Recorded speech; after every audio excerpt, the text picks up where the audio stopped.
बहुत दुख की बात है, बिहार में बच्चों की डेथ हो रही है। कारण AES, एक्यूट एंसेफेलाइटिस सिंड्रोम। और इस साल ही क्यों, हर साल, और बिहार में ही क्यों, पूरे देश भर में हजारों बच्चों की डेथ एंसेफेलाइटिस से होती आई है, जबकि ये कोई ऐसी बीमारी नहीं है जिसकी वजह से किसी की डेथ हो जाए। इस बात को अंडरस्टैंड करने के लिए आपको 3 बातों को समझना होगा। नंबर 1, एंसेफेलाइटिस होता क्या है, नंबर 2, क्यों होता है, और नंबर 3, इसे क्योर कैसे करें। नंबर 1, एंसेफेलाइटिस होता क्या है। एक्चुअली इसके कई सारे नाम हैं, progressive encephalitis, acute encephalitis, chronic encephalitis, primary encephalitis, secondary encephalitis, Japanese encephalitis, या फिर थोड़े मुश्किल नाम MIB, that is measles inclusion body encephalitis, या फिर SSPE, दैट इज सब एक्यूट स्क्लेरोजिंग पेनएंसेफेलाइटिस। ये सारी चीजें आपको कंफ्यूज कर सकती हैं। सिंपली इतना याद रखिए, एंसेफेलाइटिस का मतलब होता है ब्रेन में इन्फ्लेमेशन, यानी कि ब्रेन में घाव। अब घाव का कारण क्या है, वो बैक्टीरियल रीजन है, वायरल रीजन है, वो पैथोजन है, वो कोई ऑटो इम्यून रिस्पॉन्स है, जो भी उसका कारण है, उस कारण से नाम डिसाइड होता है। लेकिन नाम कुछ भी हो, एंसेफेलाइटिस में जो सिम्टम है वो लगभग सिमिलर होते हैं। एक पार्ट सिम्टम का होता है flu like symptom, high temperature होना, वीकनेस, कमजोरी होना, साथ में उल्टी और लूज मोशन होना। सो ये तो हो गया फ्लू लाइक सिम्टम। लेकिन इसे फ्लू नहीं बोलते, इन्फ्लुएंजा नहीं बोलते, H1N1 डेंगू ना बोल के इसको एंसेफेलाइटिस बोलेंगे अगर इसके साथ कोई न्यूरोलॉजिकल डिसऑर्डर भी एसोसिएट हो जाए, जैसे कि साथ में मेमोरी लॉस, या फिर हेलुसिनेशन, या फिर डिसओरिएंटेशन, या फिर सीजर, या फिर स्टिफ बैक एंड नेक, यानी कि flu like symptom plus neurological discomfort दोनों अगर मिल जाए तो उसे फ्लू ना बोल के, इन्फ्लुएंजा ना बोल के उसको बोल देंगे एंसेफेलाइटिस। अब उसके डायग्नोसिस के तरीके जैसे MRI है, CT स्कैन है, ब्लड टेस्ट है, यूरिन टेस्ट है, उससे और ज़्यादा प्रिसाइज नाम उसके साथ लग जाएगा। वो नाम प्रोग्रेसिव होगा या एक्यूट होगा या क्रॉनिक होगा या मीजल इंड्यूस्ड होगा, वो फिर डिपेंड करता है। लेकिन ये इन चीज़ों की ज़रूरत नहीं है, डायग्नोसिस की कुछ ज़रूरत नहीं है। ये क्लियर है कि अगर फ्लू है, साथ में कोई न्यूरोलॉजिकल सिम्टम है, that means it can be encephalitis. अब आता है दूसरी बात, वो ये कि एंसेफेलाइटिस होता क्यों है, what is the cause. Cause is very simple and clear. 3 बातें। Number 1, dehydration, extreme dehydration, body में पानी की कमी। नंबर 2, हाइपोग्लाइसेमिक, यानी कि बहुत ज़्यादा भूख, यानी कि बॉडी में ग्लूकोज की कमी। एंड नंबर 3, वीक इम्यूनिटी, बहुत कमज़ोर इम्यूनिटी। वो कमज़ोर इम्यूनिटी के कई सारे कारण हो सकते हैं, प्रमुख मिनरल लॉस। ये तीनों चीज़ें अगर किसी इंसान के अंदर हो एक ही साथ, और साथ में उसके बॉडी में वायरस या बैक्टीरियल अटैक हो जाए, that may lead to inflammation of brain which you can call as encephalitis. लेकिन इससे किसी की मौत नहीं हो सकती, बॉडी खुद ब खुद रिकवर कर लेता है। कुछ दिन की बात होती है, हफ्ता, 10 दिन, 15 दिन, 20 दिन रिकवर हो ही जाता है। लेकिन आजकल आप न्यूज़ में देख ही रहे हैं, बिहार में बच्चों की डेथ हो रही है, और ऐसा हर साल होता है। डेथ तभी होगी जब इसमें एक कन्वेंशनल मेडिकल प्रोटोकॉल फॉलो किया जाएगा। कन्वेंशनल मेडिकल प्रोटोकॉल क्या है, फीवर है तो एंटीपायरेटिक ड्रग दे दो। एंटीपायरेटिक ड्रग फीवर को कम कर देता है, लेकिन साथ में इम्यूनिटी को और कंप्रोमाइज कर देता है। अब यहाँ पे आप देख रहे हैं कि इम्यूनिटी पहले से ही कमजोर है, उस इम्यूनिटी को अटैक कर दिया एंटीपायरेटिक ड्रग्स ने और कमजोर कर दिया। साथ में पेशेंट को एंटीबायोटिक्स दिया जाता है। एंटीबायोटिक्स का एक अनफॉर्चुनेट रोल है, वो बॉडी को डिहाइड्रेट करने का काम भी करता है। So body is already dehydrated, उसको और एक्सट्रीम डिहाइड्रेट कर रहे हैं। और ऐसे में अगर पेशेंट कुक्ड फूड लेता है तो अक्सर वो उल्टी कर देता है और लूज मोशन बहुत तेजी से बढ़ जाता है। बॉडी में खाने की कमी ऑलरेडी थी, लेकिन अब उसका नामो निशान तक नहीं है। So this leads to death. अब आता है इसमें क्योर कैसे करें। देखिए, जैसा आपने देखा कि अक्सर ये गर्मी के सीज़न में होता है, because that is the time जब ज़्यादा डिहाइड्रेशन के चांसेस हैं। सो डिहाइड्रेशन का उल्टा हाइड्रेशन, हाइपोग्लाइसेमिक के उल्टा इनटेक ऑफ फूड, लेकिन इनटेक वो कर नहीं पा रहा है, जितनी बार कर रहा है वो उल्टी हो जा रहा है, तो उसका निवारण करना पड़ेगा। And the most important thing is immunity. कुछ ऐसा करना पड़ेगा कि within some hours immunity एकदम से बूस्ट हो जाए। वो एक ही तरह से हो सकता है, that is massive dose of vitamin C. Massive dose of vitamin C जैसे ही पेशेंट को देते हैं तो पेशेंट में एक रिएक्शन इंड्यूस होता है, that is called Fenton reaction, and Fenton reaction के तहत immunity can be boosted within 3 to 4 hours.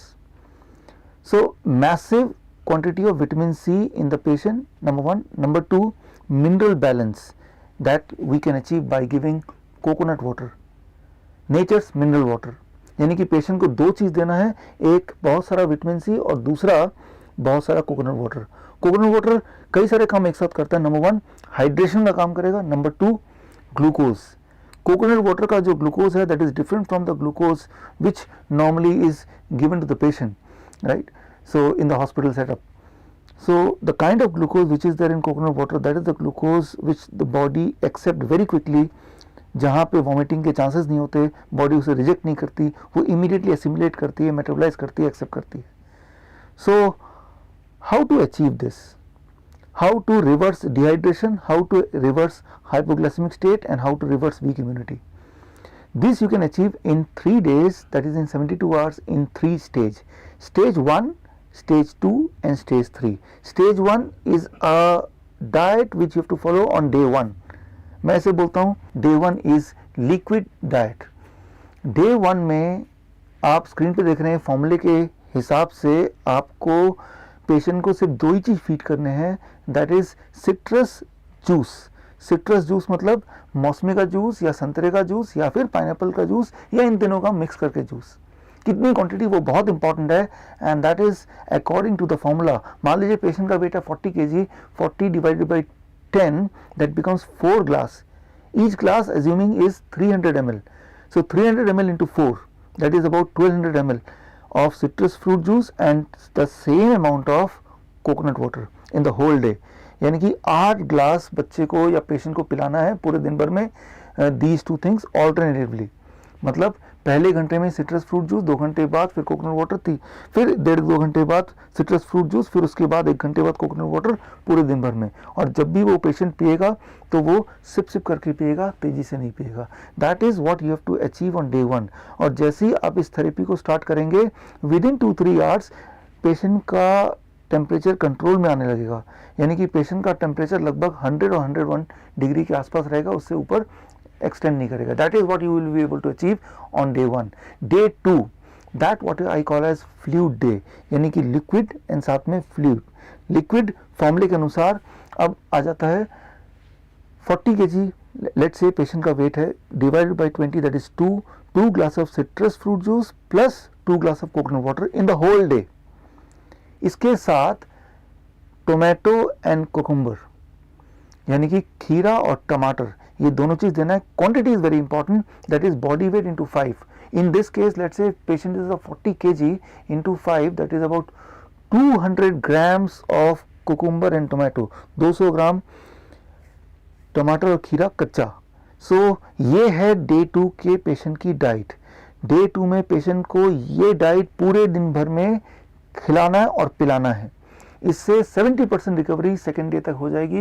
And third day it is called liquid, fluid and solid diet. यानी कि फॉर्मूले के हिसाब से पेशेंट को ब्रेकफास्ट में एज ए ब्रेकफास्ट सिर्फ लिक्विड देना है, सिट्रस फ्रूट जूस, फिर 1 घंटे बाद कोकोनट वाटर. उसके बाद लंच के समय में सिर्फ फ्लूइड यानी कि टमाटर और खीरा फॉर्मूले के हिसाब से जैसा आप स्क्रीन पे देख रहे हैं, जैसा आपने डे 2 में दिया था. और डिनर में normal cooked vegetarian food with very less oil and very less salt. By third day the patient will recover completely. लेकिन उसके बावजूद भी कम से कम अगले 1 हफ्ते तक दिन में at least 1 glass citrus fruit juice और 1 ग्लास कोकोनट वाटर चालू रखिए in addition to normal cooked food. So ये है बहुत ही सिंपल उपाय किसी भी पेशेंट के एंसेफेलाइटिस से या फ्लू लाइक सिंड्रोम से बाहर निकलने का.